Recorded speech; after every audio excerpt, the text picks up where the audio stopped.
இங்கே நான் சமைச்சிக்கிட்டு இருந்தேன். ஸோ ஒரு டிப்பை அப்படியே போட்டு போகலாம் அப்படின்னு நினச்சேன். ஸோ அதனால தான் இந்த வீடியோ.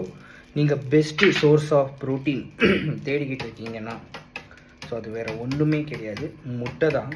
ஸோ ஒரு முட்டையில் உங்களுக்கு 6 கிராம் ஆஃப் பியூர் ப்ரோட்டீன் கிடைக்கும். ஸோ இப்போ இங்கே பார்த்தீங்கன்னா கொஞ்சம் அப்படி இப்படின்னு இருக்கும். ஓகே, இங்கே பார்த்தீங்கன்னா இதில் 3 முழு முட்டையும் அப்புறமா எவ்வளோ போட்டேன், ஒயிட் எக்ஸ் எவ்வளோ போட்டேன்னு மறந்துட்டேன். ஸோ 6 போட்டிருக்கேன். 6 ஒயிட்டு 3 முழு முட்டையும் போட்டுக்கிறேன். 6 3s are 18 ப்ளஸ் 3 × 6 18.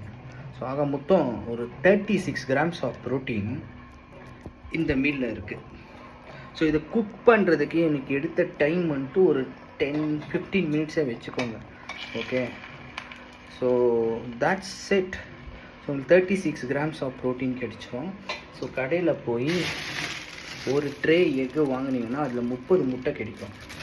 ஸோ இதை வந்துட்டு தாராளமாக நீங்கள் வந்துட்டு ஒரு 4 நாள் சாப்பிட்லாம், இல்லை 3 நாள் சாப்பிட்லாம். நீங்கள் 10 முட்டை ஏதாச்சும் கன்சியூம் பண்ணுறீங்கன்னா 3 நாளில் சாப்பிட்லாம். ஸோ ப்ரோட்டீன் இன்டேக்கை இந்த மாதிரி கூட ஃபுல்ஃபில் பண்ணலாம். இது ஒரு மீலுக்கு தான்.